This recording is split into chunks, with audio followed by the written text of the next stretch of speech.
Hi everybody, I'm Karen Gibbs, Creative Director of Batiks by Northcott, and you are in the group Karen Gibbs for the Love of Batiks. And this is a different setting today, isn't it? Guess where I am? I'm in Nebraska. I am raiding Scott's studio. Scott Flanagan is a guest designer for Batiks. He's got a wonderful collection coming out. You'll see it in stores August, I think. It's called Quilter's Guide to the Galaxy. But I'm here and I'm visiting Nebraska Quilt Company and doing my pattern Madison Star, and it's one of my favorite ones. Couple things today. The Madison Star is named after her, and she just completed a huge challenge in the Army Reserves. Shout out to Madison, very proud of her. I'm looking at Scott's studio, and I'm in it right now, but the Cottonwood Quilt Guild is going to do a studio tour April 25th. 24th, okay? And they're going to come in here and raid his studio too, but I got a preview, so it's kind of fun. I'm looking at all the quilts he's created for Batiks, and they're just stunning, okay? The one behind me, I love it. It's a star kind of sampler. It's beautiful, beautiful, out of the Americana or the Bandana collection. Bandana 2. Oh. Bandana 2. Yes, the second release of it. But anyway, the red, white, and blues. This collection is out of my Decode This collection. Just really beautiful tones of deep, dark earth colors up against the wonderful backdrop of shadows. Okay, so there's lots going on in the studio, and I'm searching around and rating it. But I kind of thought we'd talk about a little bit about quality control today. And specifically, I'm going to walk you through chops, okay? I have a couple chops in front of me here. And when you start to think about quality control, every part of the batik, you got to think about quality control, okay? And I'm sure you can see, here's two different chops here. And yes, they're a little beat up because they've been in my suitcase and going everywhere, okay? But this one right here on this side, a master craftsman has made, okay? And this, obviously, you've got the fabric on it. Both of them have been used, okay? But this one, you can see the lines on it, right?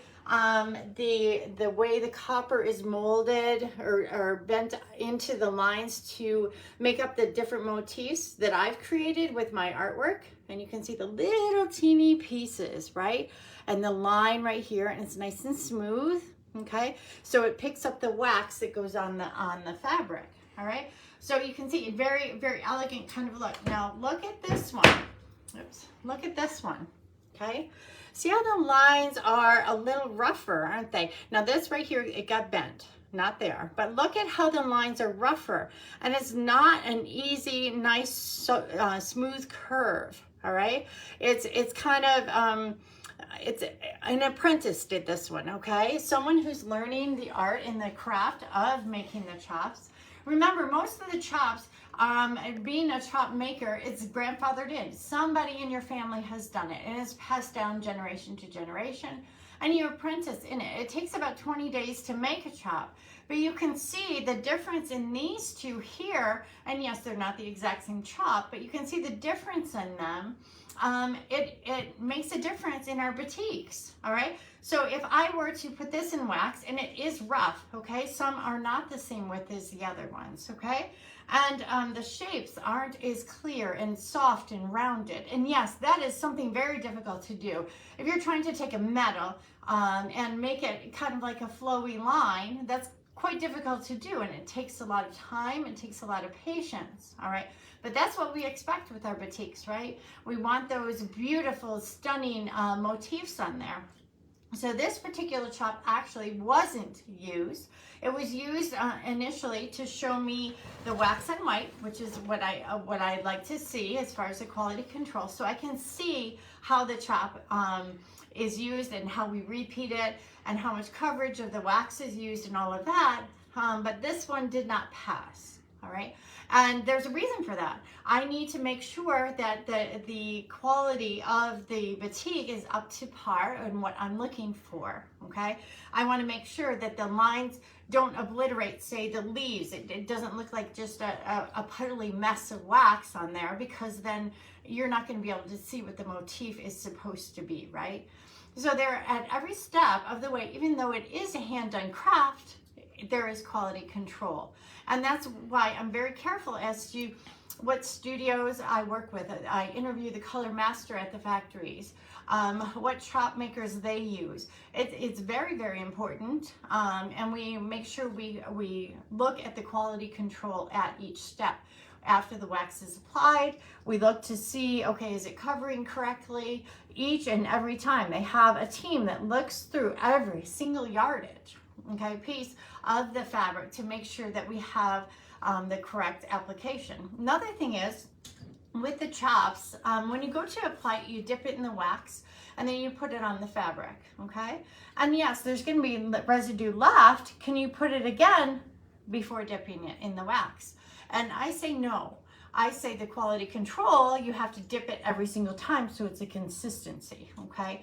And that also matters with the chop making. If it's not consistent as far as the length of the chop or the width of it, then it picks up the wax differently each time too, okay? There's a lot that goes into these chops. You can see also on how it's built on there, right? It's like a grid, okay? And there's kind of paper on there to protect the hands, okay, when you're using it, all right? But there's some wax on there still. You can see this handle's covered in it, all right? But so there's a grid. So they take the grid and they put my drawing down, and then wherever there's, say, a little flower, that's where on the grid they're going to put the little flower in there, okay?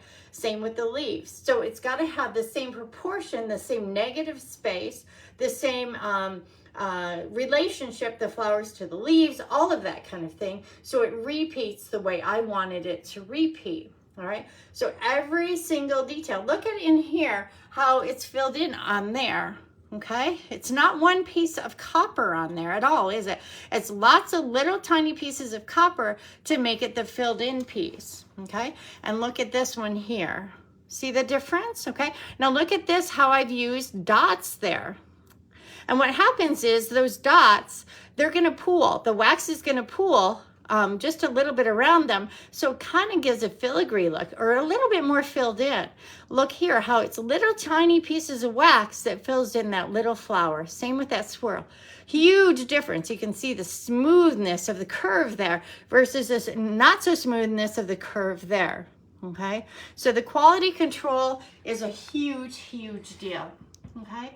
So that's what I wanted to talk about today. I'm super excited. Tonight we're going to start our kickoff with the Madison Star Marathon weekend. We're going to go tomorrow and then again on Saturday. And then Saturday afternoon, if you're anywhere here in Nebraska, make sure you reach out to Nebraska Quilt Company and come see me, and let's talk about batiks. I'm doing a lecture in the afternoon, so give them a quick call, okay? I'm Karen Gibbs, and you're in the group Karen Gibbs for the Love of Batiks.